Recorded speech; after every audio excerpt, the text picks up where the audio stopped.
Queridos amigos, nossas saudações cordiais. Estamos aqui de retorno mais uma vez para o canal Lições de Amor. Hoje num vídeo especial e sumamente diferente. Nós não abordaremos aqui o conteúdo de nenhum dos nossos estudos que estão em andamento no canal Lições de Amor. Antes, nós tentaremos esmiuçar e enveredar por uma temática ainda não explorada, que foi sugerida por nossos amigos que seguem e acompanham o conteúdo que produzimos despretensiosamente aqui no canal. E o tema escolhido foi mediunidade, animismo e mistificação. O tema da mediunidade é riquíssimo, requer estudos continuados ao longo de semanas, mas hoje especialmente o nosso intuito é abordar justamente a contribuição pessoal do médium no fenômeno mediúnico, definindo aquilo que seria mediunidade para a doutrina espírita, e os escolhos que estão no caminho desse médium durante o seu exercício dessa faculdade preciosa, faculdade que visa o adiantamento pessoal do próprio médium e também o progresso de amigos espirituais, de companheiros de luta, de outros espíritos que podem utilizar o instrumento, o corpo do médium, através dessa faculdade, dita faculdade medianímica, para se expressar e ajudar outras pessoas. Então, dito isso, vamos começar. Sem sombra de dúvidas, nós não podemos falar sobre mediunidade sem abordar o Livro dos Médiuns, um compêndio valoroso que Allan Kardec, num estudo esmiuçado e bastante dedicado, condensou para nós, dando-nos um guia seguro para que nós pudéssemos versar sobre esse tema e nos dedicar ao exercício da mediunidade, seguindo-a com Jesus.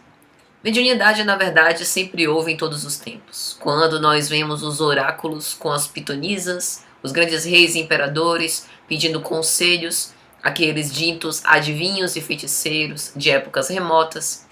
Quando nós vemos algumas cenas do Pentecoste, a transfiguração no Tabor, a própria recepção dos mandamentos por Moisés, a cena do Pentecostes após a paixão do Cristo, nós temos provas contundentes de que a mediunidade acompanhou a vida e o progresso das populações, sendo um desses instrumentos de progresso e de evolução ao longo dos tempos, e é um fenômeno absolutamente natural.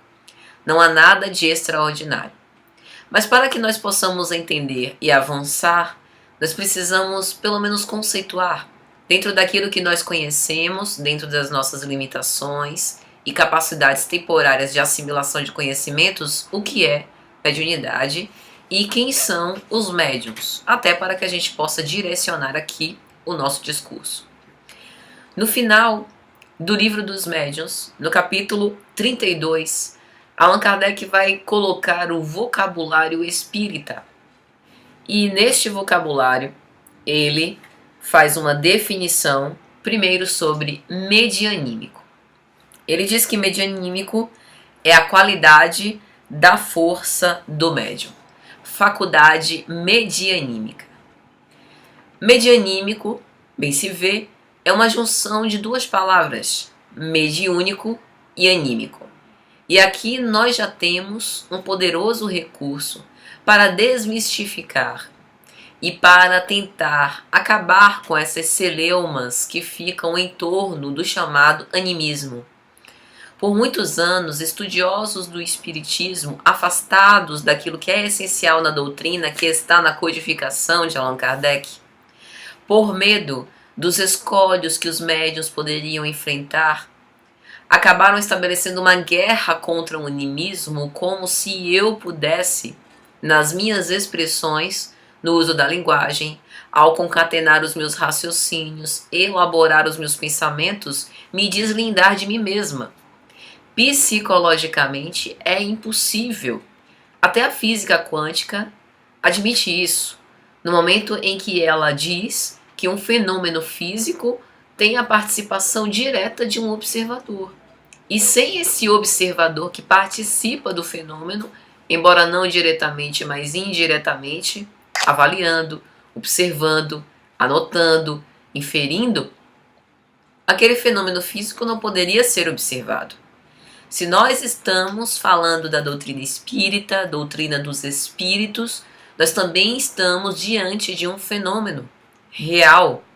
E a ciência espírita, essa ciência trazida por Allan Kardec, não para trabalhar aquilo que a ciência materialista trabalha, mas para a complementar e ir além, falar das causas do espírito, as causas que são anteriores às causas físicas, que é o mundo dos efeitos.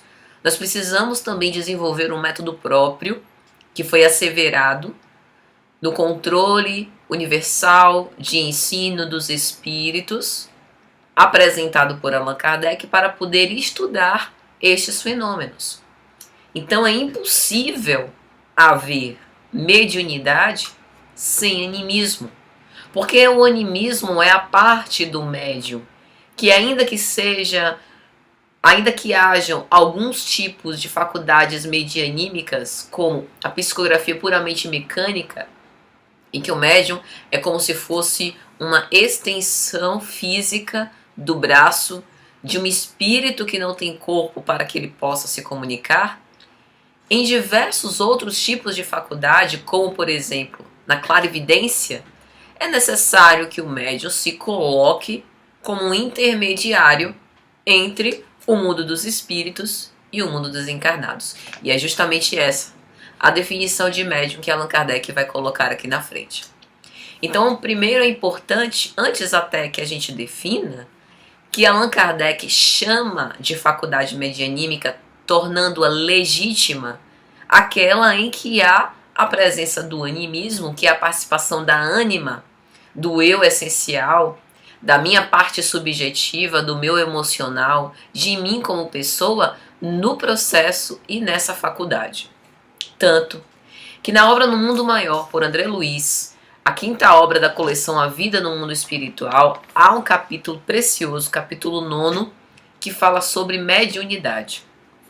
E aí, André Luiz tem uma frase que é extraordinária. Ele diz assim: alguns estudiosos do espiritismo, devotados e honestos, reconhecendo os escolhos do campo do mediunismo, criaram a hipótese do fantasma anímico do próprio medianeiro, o qual agiria em lugar de entidades desencarnadas. E aí, ao longo desse vídeo, nós vamos tentar conduzir o nosso raciocínio para indicar o caminho seguro para fugirmos destes escolhos, a fim de fugir das mistificações. Mas reconhecemos em primeira instância que o animismo é essencial à faculdade medianímica, legítimo, faz parte da expressão de tudo que eu sou, das minhas capacidades e das minhas próprias faculdades, sejam elas intelectuais, emocionais ou medianímicas. A segunda palavra que a gente tem que ter em mente é a que aparece no texto de André Luiz e não há referência aqui no glossário de Kardec. Mediunismo. Mediunismo foi uma palavra cunhada por Emmanuel, quando ele falou das primeiras noções e expressões da mediunidade. Quando nós citamos aqui mediunidade na Bíblia, mediunidade nos oráculos, essas primeiras manifestações do homem, enquanto ele foi ensaiando essa faculdade com o ser, com os seres espirituais desencarnados, a isso ele chamou de mediunismo, não de uma forma pejorativa, mas uma forma inicial necessária a fim de que essa faculdade fosse reconhecida, burilada e aperfeiçoada ao longo do tempo através do exercício segundo a moral ética de Jesus. Então, isso também é digno de nota. Continuando então no glossário espírita, após definir medianímico como essa qualidade da força do médium, Kardec conceitua medianimidade, faculdade dos médiuns, sinônimo de mediunidade. Medianimidade, mediúnico, anímico, essa faculdade. Essas duas palavras são com frequência empregadas indiferentemente, ou uma ou outra, medianimidade, mediunidade. A se querer fazer uma distinção, poder-se-á dizer que mediunidade tem um sentido mais geral e medianimidade um sentido mais restrito. Por exemplo, ele possui o dom da mediunidade. Ou, se eu quiser num sentido mais restrito, a medianimidade, a faculdade mediúnica mecânica. E aí ele conceitua médium. Do latim, médium, meio, intermediário. Pessoa que pode servir de intermediária entre os espíritos e os homens. Essa definição gerou uma série de discussões entre estudiosos do espiritismo, devotados, sinceros, muito sérios. E aqui nós não queremos entrar nessa discussão. Alguns estudiosos acreditam que quando Allan Kardec diz isso, ele não está falando que todos somos médiuns. Ele aqui está apontando para as pessoas que têm uma faculdade mais ostensiva e cuja mediunidade se classifique ou encontre classificação em uma das que estão descritas em O Livro dos Médiuns, psicografia, clareaudiência, clarividência, dentre outros, então a pessoa é considerada médium. Mas aquela outra parte dos espíritas que acreditam que todos somos médiuns, acreditam nisso por quê? Porque todos nós, em maior ou menor grau, sentimos a influência dos espíritos. Nós temos o pressentimento, nós temos uma intuição mais ou menos apurada. Há pessoas que não conseguem nem discernir aquilo que é seu conteúdo próprio e aquilo que é de uma voz que é diferente do meu espírito, que vem de outro espírito. Então, observe que todas as vezes que um ser encarnado é interposto ou está colocado como um intermediário entre o mundo das causas, o mundo espiritual, e o mundo dos efeitos, o mundo físico, está funcionando como um meio de transmissão de um pensamento, de uma mensagem, e, portanto, pode ser considerado médium. Isso significa que se eu estiver aqui, por exemplo, gravando esse vídeo e receber uma intuição e transformar essa intuição, que é um pensamento que eu pesquei, convertendo isso em palavras no meu discurso, eu estou funcionando como médium? Portanto, eu sou um médium, pelo menos neste momento? Sim. E nós fazemos isso o tempo inteiro. Por quê? Porque nós, espíritos, agora encarnados, somos antenas psíquicas radiantes, como vai dizer Joana de Ângeles. A nossa mente, as nossas forças mentais, elas funcionam como um dínamo criador de pensamentos. E nós nos conectamos com psicosferas individuais de outros seres, espíritos, encarnados e desencarnados, que também estão irradiando seus conteúdos internos por meio de um pensamento. E aqueles que somos mais sensíveis, conseguimos captar com mais facilidade essas influências e estamos, por consequência, mais sujeitos a esse tipo de influência. Então veja que essa questão da mediunidade, ela nos interessa a todos, porque em maior ou menor grau nós estamos servindo de intermediários para a transferência desses conteúdos e desses pensamentos. E aí André Luiz, ainda continuando nesse capítulo, nessa obra No Mundo Maior, falando sobre animismo, que nos interessa especialmente nesse vídeo, ele diz assim: a tese animista é respeitável. Entretanto, ela vem sendo usada cruelmente pela maioria dos nossos colaboradores encarnados, que fazem dela um órgão inquisitorial, quando deveriam aproveitá-la como elemento educativo na ação fraterna. Ou seja, a minha participação nessas mensagens, seja através de uma intuição que eu transformo este pensamento em palavras, utilizando os meus conteúdos internos, o meu vocabulário e a forma como eu decodifiquei essa mensagem. Isso é o animismo, e isso não é necessariamente ruim. O que torna o animismo prejudicial? O interesse pessoal. Por quê? No momento em que o médium é um intermediário entre um espírito comunicante para o mundo dos encarnados, há uma mensagem que vai ser transmitida. Isso não significa que um médium seja apenas um canal através do qual essa mensagem fluirá, sem qualquer tipo de interferência. Se o médium, inclusive, puder dar uma interferência positiva, adaptando aquela mensagem sem corrompê-la, sem trair o seu conteúdo essencial, tornando-a mais inteligível para as pessoas que vão escutar, ou até escolhendo as melhores palavras em relação ao que aquela mensagem quer proporcionar naquelas pessoas, tanto melhor, porque será um serviço de coautoria que vai ter como objetivo a aderência daquelas pessoas à mensagem. Este é o objetivo. A grande questão é o cuidado que nós temos que ter, porque muitas vezes, movidos por interesses pessoais, deturpamos a mensagem ao nosso bel prazer. E mesmo que nós não tenhamos a má intenção de corromper o conteúdo, assim fazemos porque nós ainda estamos imiscuídos pelas nossas más paixões. E aí essas más paixões acabam influenciando naquele conteúdo da mensagem essencial. Mas como então a nossa contribuição pode ser positiva e não degenerativa, negativa?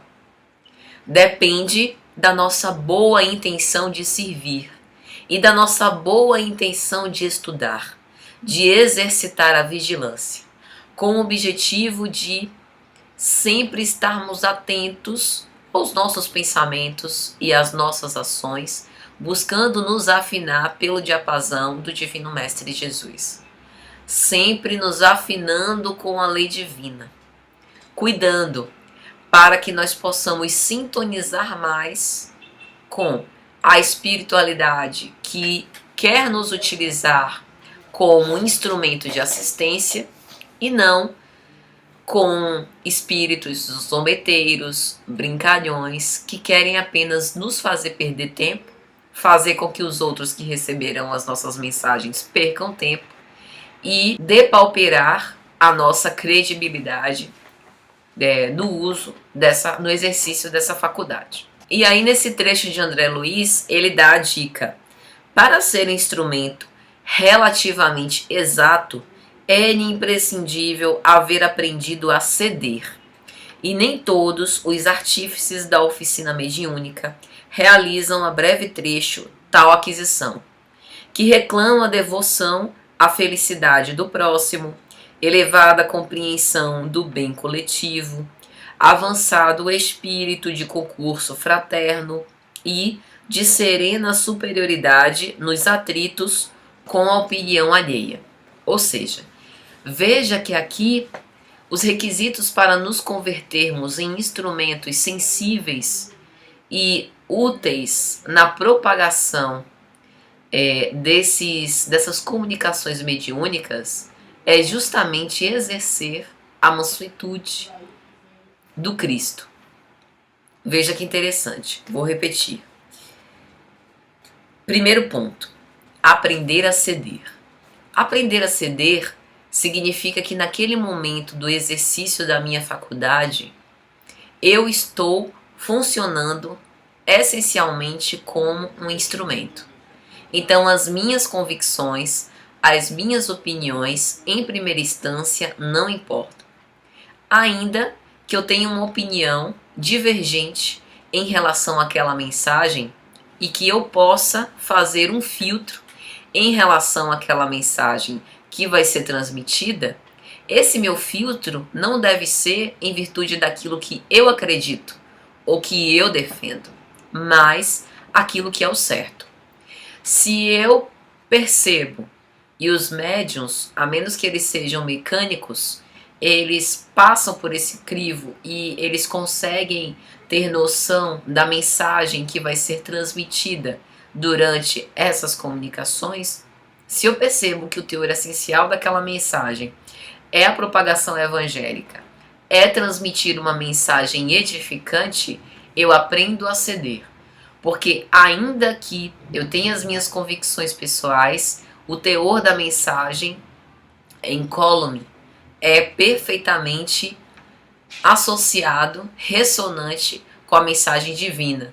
E portanto eu aqueço e transmito essa mensagem. Aprender a ceder também está relacionado com o próprio fenômeno mediúnico. Durante a comunicação eu sou um instrumento, então eu tenho que aprender a ceder o meu corpo para a transmissão daquele pensamento da maneira mais pura e límpida quanto possível, e isso também significa ceder ou negar o meu próprio ego. O segundo ponto que nós temos ressaltado aqui nessa preciosa obra de André Luiz é: isso reclama devoção à felicidade do próximo. Ou seja, naquele momento do exercício mediúnico, eu não estou fazendo nada egoisticamente para atender às minhas próprias necessidades, embora eu também seja beneficiada com aquela comunicação, porque eu estou sendo utilizado como um instrumento da espiritualidade para ajudar outras pessoas, seja através de uma mensagem psicografada, seja através do choque anímico de um espírito em desequilíbrio. De qualquer forma, eu estou trabalhando como ceareira, estou trabalhando como serva do Senhor. E então isso é interessante, porque isso não é necessariamente satisfazer um desejo meu em primeira instância, mas é trabalhar pela felicidade do outro. Um outro aspecto, elevada a compreensão do bem coletivo. Mesmo que eu não esteja fazendo nada para mim, eu estou ciente que eu estou trabalhando em prol de uma mensagem que é maior, que não pertence a mim de forma personalista, mas pertence ao Cristo. E aí eu me juntei com aqueles espíritos que também estão prestando um serviço à coletividade maior para ajudar, dar a minha cota de participação. E a serena superioridade nos atritos com a opinião alheia, principalmente nos tempos odiernos que nós estamos passando aí por processos de eleição, candidaturas políticas, etc., é realmente um ponto digno de nossa atenção. Ainda que o outro tenha as suas opiniões particulares e divergentes das minhas, eu tenho a superioridade moral, não de ser melhor do que o outro, mas a superioridade moral que me confere a brandura e mansuetude de ter o sentimento de paz interior, ainda que eu perceba que o outro discorde de mim, para não estabelecer embates. Então observe que todas as vezes que nós estamos negando a nós mesmos os nossos interesses pessoais, o desejo que as nossas opiniões sejam transmitidas em prol de uma mensagem que é maior do que nós estamos exercendo a mediunidade na sua mais pura essência. A ponto de mais na frente no texto a gente ter a seguinte frase: a mediunidade mais estável e mais bela começa entre os homens no império da intuição pura.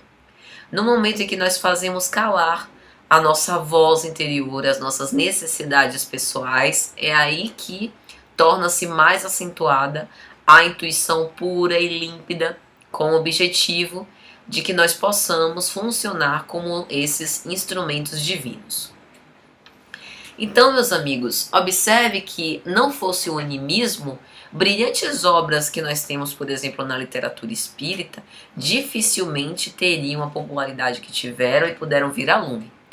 Quando nós falamos dos romances de Amélia Rodrigues Espírito, pela psicografia abençoada de Divaldo Pereira Franco, por exemplo, na obra Primícias do Reino, a gente tem uma carta de Divaldo falando sobre como começou a sua história em termos de mediunidade e como foi essa parceria com a Amélia Rodrigues. Então, logicamente, o médium, ele tem participação também no desenvolvimento dessas obras, doando um pouco da sua tinta que fica impregnada naquelas páginas. Quando nós pensamos na parceria, por exemplo, entre o espírito Emmanuel e o médium Chico Xavier, especialmente nos romances históricos de Emmanuel, por várias vezes Emmanuel intuiu sobre a tela mental de Chico que ele tivesse as visões com respeito àquelas cenas importantes do cristianismo primitivo, a fim de que ele pudesse funcionar como um médium cada vez mais adaptado a essas frequências elevadas da mensagem que ali estava sendo transmitida. Então ele não era meramente uma mão que escreve, mas também nesse caso as tintas do médium participaram para narrar de forma mais fidedigna e leal aquilo que Emmanuel, que é o autor da obra, estava querendo transmitir. E um outro exemplo, sem sombra de dúvida, Camilo Castelo Branco, Camilo Cândido Botelho e Ivone do Amaral Pereira como médium, na obra famosíssima Memórias de um Suicida, uma obra, inclusive, pouco estudada por nós espíritas, e uma obra que eu tive até condições recentemente de revisitar e reestudar, porque em geral nós conhecemos, né?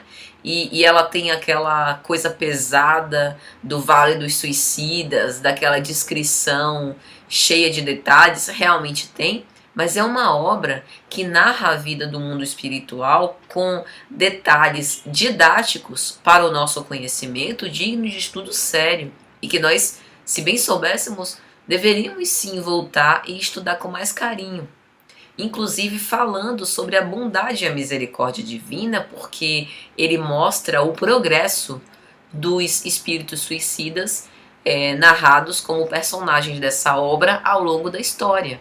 A forma como eles, no mundo espiritual, desenvolveram os seus trabalhos, empreenderam a força de vontade para se tornarem melhores, se conscientizarem do delito e como que eles, através desse arrependimento e expiação, conseguiram mais tarde lograr a reparação com a lei. Então é uma obra preciosíssima, que mais uma vez Camilo levou Ivone em emancipação para aquelas zonas de perturbação, zonas de estudo, a fim de que a médium também se sintonizasse com aquelas características que foram narradas na história, a fim de narrar de forma mais fidedigna e leal. Isso tudo é animismo. É a participação do médium, que é um poderoso instrumento, se dedica à sua conduta para o bem, afinada a desenvolver a mediunidade com Jesus, e se busca avaliar-se, com o objetivo de estabelecer a vigilância e sempre avaliar quais são conteúdos carregados do meu eu emocional que podem desqualificar ou comprometer o teor essencial da mensagem e aquilo que realmente pode ajudar para que a mensagem seja mais clara e acessível ao público. E aí, meus amigos, falando um pouco sobre a autoria dessas mensagens, que é algo que os médiuns também se preocupam muito, é interessante que a gente recorra ao Livro dos Espíritos. Em O Livro dos Espíritos, no capítulo 9, Intervenção dos Espíritos no Mundo Corporal, Allan Kardec pergunta na questão 461: como distinguir os pensamentos que nos são próprios daqueles que nos são sugeridos? Essa é a pergunta que todo médium deve se fazer todos os dias. Como eu sei se esse conteúdo é meu ou é de algum espírito que quer se comunicar? E assim, os médiuns em geral têm essa dúvida e esse questionamento, não é nem pelo orgulho, essa ideia é minha, tenho todo crédito, essa ideia é do espírito comunicante, mas justamente com esse receio de não comprometer o teor da mensagem, né? Então são movidos por uma boa intenção. Veja a resposta da espiritualidade a Kardec. Quando um pensamento lhe é sugerido, é como uma voz que vos fala. Os pensamentos próprios são, em geral, aquele do primeiro momento. De resto, não há um grande interesse para vós nessa distinção. E é frequentemente útil não saberdes. O homem age mais livremente. E se ele decide pelo bem, o faz mais voluntariamente. Se toma um mau caminho, não tem nisso senão mais responsabilidades. Isso é interessante, porque em Memórias de um Suicida a gente vê isso.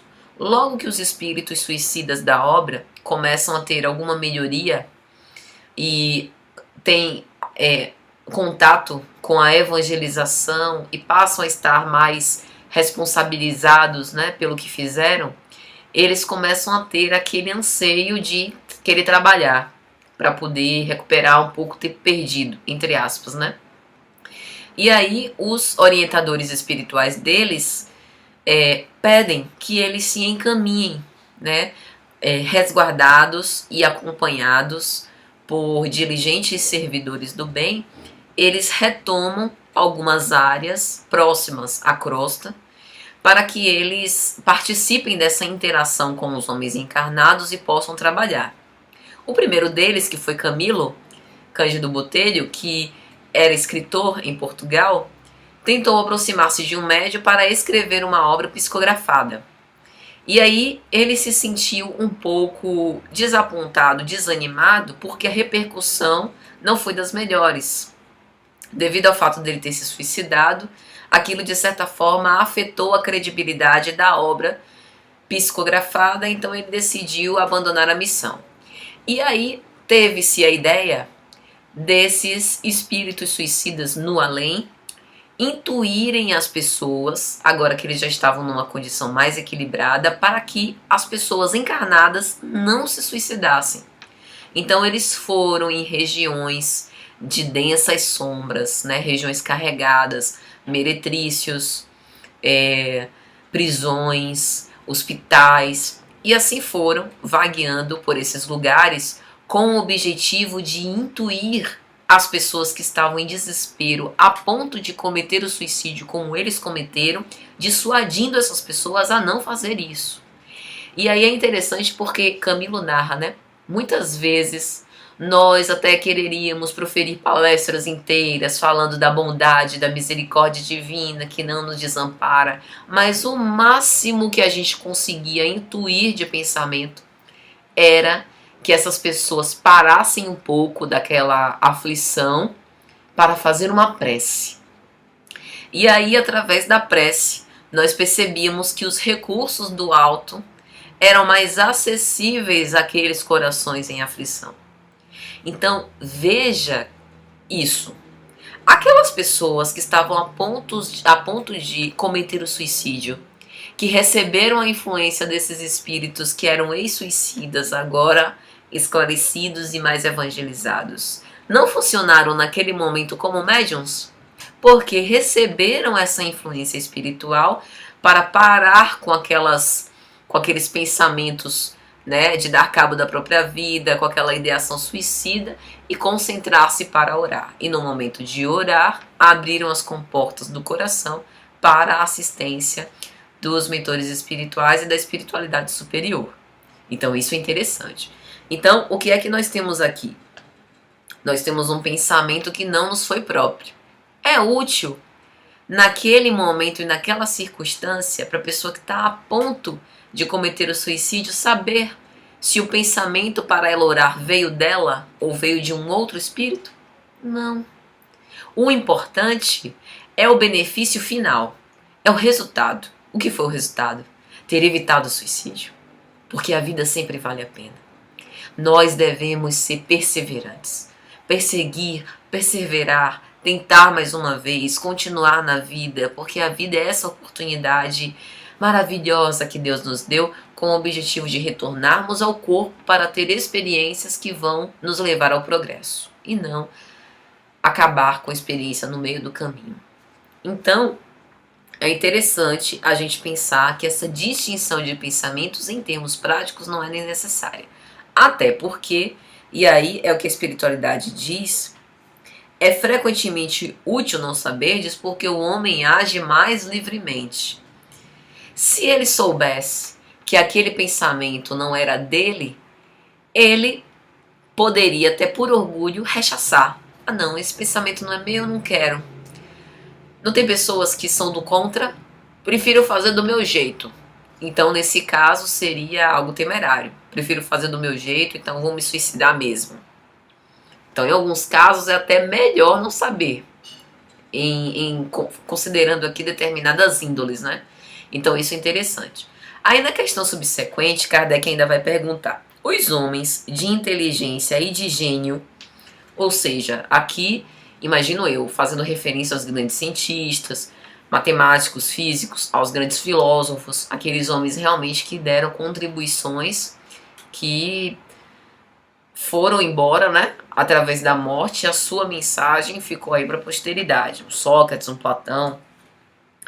Os homens de inteligência e de gênio aurem sempre suas ideias de sua própria natureza íntima, ou seja, aquele trabalho que eles desenvolveram foi de autoria única e exclusivamente própria, ou eles também foram influenciados por outros espíritos e funcionaram como médiums?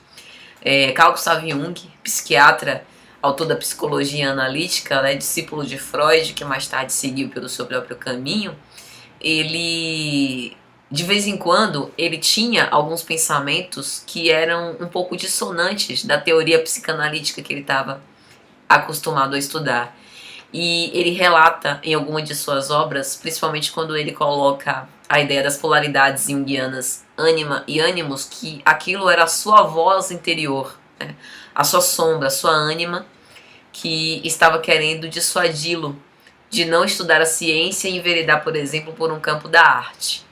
E Jung era um poderoso médium.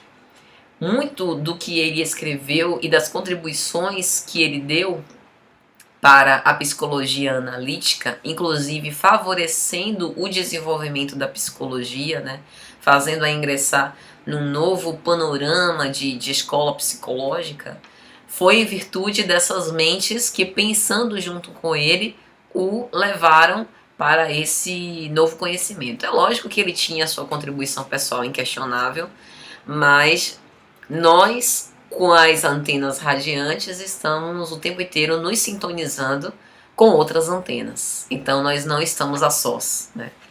E é interessante porque a justificativa que ele encontrava não era de um espírito, mas uma voz interior.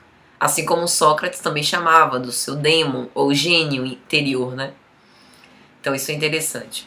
Mas voltando à questão. Algumas vezes, a resposta da espiritualidade, as ideias vêm do seu próprio espírito, mas frequentemente elas lhe são sugeridas por outros espíritos que os julgam capazes de as compreender e dignos de as transmitir. Quando eles não as encontram em si, apelam à inspiração. É uma evocação que fazem sem o suspeitar. Veja que interessante. É como se os gênios pedissem sem que tivessem noção real disso. Quando, por exemplo, a gente está, por exemplo, em engenharia, né? A gente está querendo resolver uma questão ou desenvolver um modelo matemático para uma determinada situação real. E aí a gente fica ali maquinando horas com aquela coisa na nossa cabeça. Quantas vezes a gente dorme, sonha e tem uma intuição, e aí quando volta aos nossos estudos já resolve de uma maneira mais fluida. Ou quando a gente para um pouco, né, vai passear ou fazer outra coisa, aquela inspiração vem com a resposta ou com um caminho para a resposta. Então muitas vezes a gente pede esse auxílio de uma forma passiva, né, não direta, e a espiritualidade sempre nos assiste e nos ampara. Quando eu li essa descrição, essa resposta, eu só me lembrei de Charles Richer, porque numa carta de Humberto de Campos, Psicografia de Chico, em 1936, ele fala que Charles Richer, que recebeu o Prêmio Nobel de Medicina, né, pelo Tratado de Metapsíquica, ele foi assistido por diversos espíritos, a fim de que ele fizesse esses estudos, né, que foram uma contribuição inquestionável para a distinção entre o que era mediunidade e transtornos psiquiátricos, né. E é interessante que ele não se convenceu da vida após a morte, só se convencendo na hora da morte. Então, esses grandes homens de gênio, como chama Kardec, eles realmente recebem essas influências mesmo que não queiram, mesmo que não peçam. E aí tem um comentário de Kardec. Se fosse útil que pudéssemos distinguir claramente nossos próprios pensamentos daquele que nos são sugeridos, Deus nos teria dado o meio, como ele nos deu, o de distinguir o dia da noite. Quando uma coisa é vaga, é que assim deve ser para o bem. Então tá mais do que respondido, né? Se fosse útil que nós soubéssemos, nós teríamos a faculdade de discernir. Como não temos, é porque não importa muito. Então deixa pra lá. E, meus amigos, já caminhando para o final, falta a gente falar um pouco sobre mistificação. Mistificar no dicionário significa abusar da credulidade de enganar, iludir, burlar, ludibriar, lograr, embair, embaçar. E com certeza esse é um escolho, é uma armadilha do exercício da mediunidade. Porque assim como nós podemos nos conectar com espíritos que sejam espíritos bons, que estejam imbuídos de fazer o bem, que queiram, estejam buscando médiuns sinceros para a transmissão das suas mensagens, também podemos ser presa de espíritos levianos que gostam de fazer, de ridicularizar-nos, né, de fazer com que a gente perca tempo e até afetar a nossa credibilidade. Então a pergunta que não quer calar é: como nós podemos evitar ser alvos das mistificações? Veja que mistificação e o engano tem tudo a ver com intenção e, portanto, se eu tiver uma intenção de ajudar e se eu estiver esquecendo de mim mesma naquele momento, quando minha intenção é ajudar, esquecendo das minhas paixões, das minhas convicções, de mim enquanto pessoa, esquecendo de aparecer. Porque eu só quero receber mensagens de espíritos conhecidos. Irmã Sheila, Bezerra de Menezes. Só quero receber espíritos bons e não espíritos sofredores. Posso ser um alvo, e é muito provável, de mistificações. Quando eu me julgo através do orgulho superior em relação a outros médiuns. Não, porque a minha faculdade mediúnica ela é muito mais burilada, sofisticada do que de outras pessoas. E muitos assim acreditam devido ao padrão intelectual que desenvolvem. Mediunidade, ela não tem nenhuma relação, ou melhor, a mediunidade mais sofisticada, mais bem elaborada, não é aquela de pessoas mais eruditas. Isso eu acredito que já seja amplamente conhecido por todos, né? No próprio livro No Mundo Maior, a médium em epígrafe, que era considerada instrumento, né, poderoso dos espíritos, ela estava querendo transmitir a mensagem de um médico, de um espírito que foi médico na Terra, e ela não tinha, digamos assim, patrimônios intelectuais cognitivos para conhecer, por exemplo, o vocabulário médico. Ou seja, ela não tinha os conhecimentos que o médico tinha, mas ela tinha boa vontade. Era um instrumento moralmente adaptado ao serviço. Então, ser um poço de inteligência pode nos levar mais próximo das mistificações do que do trabalho. Por quê? Porque ser um poço de inteligência alimenta as nossas paixões egóicas. O sentimento de ser orgulhoso, de vaidade. E aí a gente pode ser presa, inclusive, de obsessões. Vamos nos lembrar que nos médios, sobretudo nos médios ostensivos, tudo é amplificado. Então, se as pessoas que não são médios obsessivos, elas estão predispostas à influência de espíritos, imagine o grau de influência que os médios ostensivos não têm. Então, é algo amplificado. Então, para que a gente possa se livrar das mistificações e dos sugestionamentos, muitas vezes eu quero receber uma mensagem, por exemplo, de um parente que se foi. E aí eu acabo dando uma comunicação suposta do parente que se foi. é necessário tomar cuidado, porque se eu tenho essa ligação afetiva, não apenas a ligação afetiva, mas se eu me concentro a ponto de pensar muito nisso, não me colocando como instrumento neutro, eu posso ser sugestionada. E aí, ao invés de dar uma comunicação real, eu apenas exponho uma impressão anímica, que não é necessariamente ruim, mas que não é fidedigna. Eu estou atribuindo essa mensagem a um espírito e, na verdade, isso proveio de um conteúdo interno. Então, para nos livrar das mistificações, nós precisamos entender que, através do espiritismo, nós não vamos obter vantagens pessoais. O nosso serviço é em prol de uma coletividade, do melhoramento moral da humanidade e do nosso melhoramento moral enquanto indivíduos através do serviço. Então, a única forma que visaria nos prevenir com relação a esses escolhos, sem sombra de dúvida, é seguir o caminho do bem, servir com desinteresse pessoal e apurar a nossa conduta cada vez mais com as lições morais de Jesus que ele nos deixou há mais de 20 séculos. Meus amigos, é isso. As minhas despretensiosas contribuições para esse tema. Espero que tenha sido de alguma sorte útil.